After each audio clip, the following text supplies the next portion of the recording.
નમસ્તે વિદ્યાર્થી મિત્રો, આજે આપણે ધોરણ 12 આંકડાશાસ્ત્ર ભાગ 2માં ચેપ્ટર 1 સંભાવનામાં સ્વાધ્યાય 1.2નો દાખલા નંબર 11 અને 12 જોઈશું.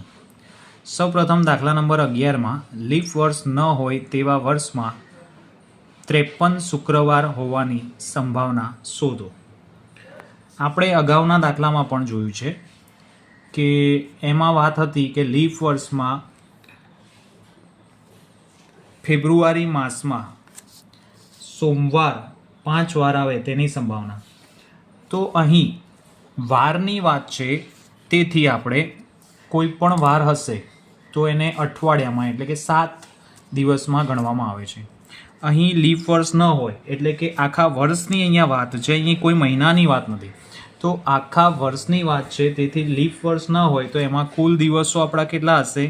તો કુલ દિવસો હશે 365 અને આ 365 દિવસમાં 52 અઠવાડિયા એવા હશે જે પૂરા હશે, પરંતુ 52 ગુણ્યા 7 કરીશું તો 364 થશે. પણ ટોટલ દિવસો છે 365 એટલે કે એક દિવસ વધારાનો બચશે, જે કોઈ પણ હોઈ શકે છે. તેથી યુ બરાબર એટલે કે નિદર્શ અવકાશ આપણો થશે સોમ, મંગળ, બુધ, ગુરુ, શુક્ર, શનિ, રવિ. તેથી એન બરાબર આપણા થશે 7. ત્યારબાદ એ બરાબર લીપ વર્ષ ન હોય તેવા વર્ષમાં 53 શુક્રવાર આવવાની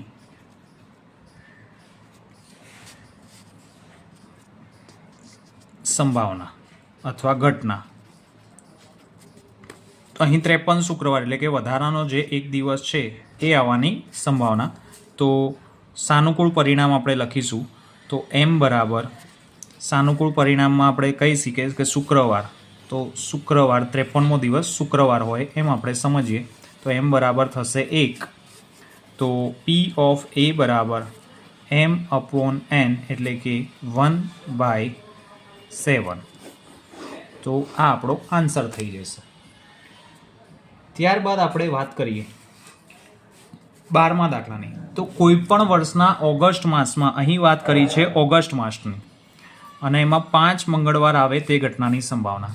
તો અહીં પણ ઓગસ્ટ માસના કુલ દિવસ સૌપ્રથમ લખી દઈશું 31, એટલે કે 7 ગુણ્યા 4 કરીએ તો એ આવશે 28 અને પ્લસ 29, 30 અને 1 લીધે એટલે કે 3 દિવસ વધારાના થશે. તો આ વધારાના દિવસ માટે નિદર્શ અવકાશ યુ બરાબર સોમ, મંગળ, બુધ,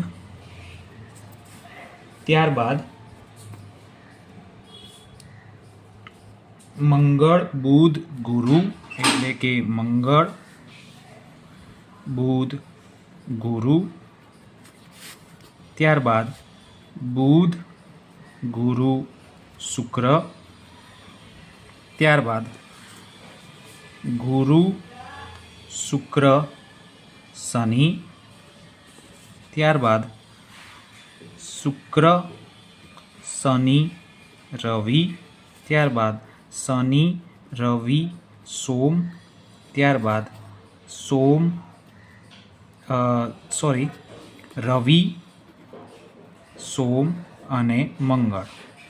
તો ટોટલ 1, 2, 3, 4, 5, 6 અને 7 એટલે કે એન બરાબર થશે 7. ત્યારબાદ આપણે વાત કરીએ અહીં કે 3 વધારાના દિવસોની વાત કરીએ તો આમાંથી કોઈ પણ હોઈ શકે છે. હવે એમાં શું કહ્યું છે કે 5 મંગળવાર હોવાની સંભાવના શોધો. તો મંગળવાર માટે આપણે સાનુકૂળ પરિણામો પહેલાં લખીએ, પરંતુ એ પહેલાં ધારી લઈએ કે એ બરાબર ઓગસ્ટ માસમાં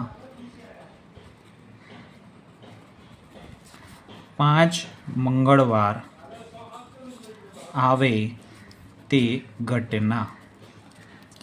તો એને સાનુકૂળ પરિણામો આપણે લખીશું. તો સાનુકૂળ પરિણામો m બરાબર, હવે મંગળવારવાળા કયા કયા છે? 1, 2 અને 3. તો આપણે લખીશું કે રવિ, છેલ્લું છે રવિ સોમ મંગળ, એટલે કે રવિ સોમ મંગળ.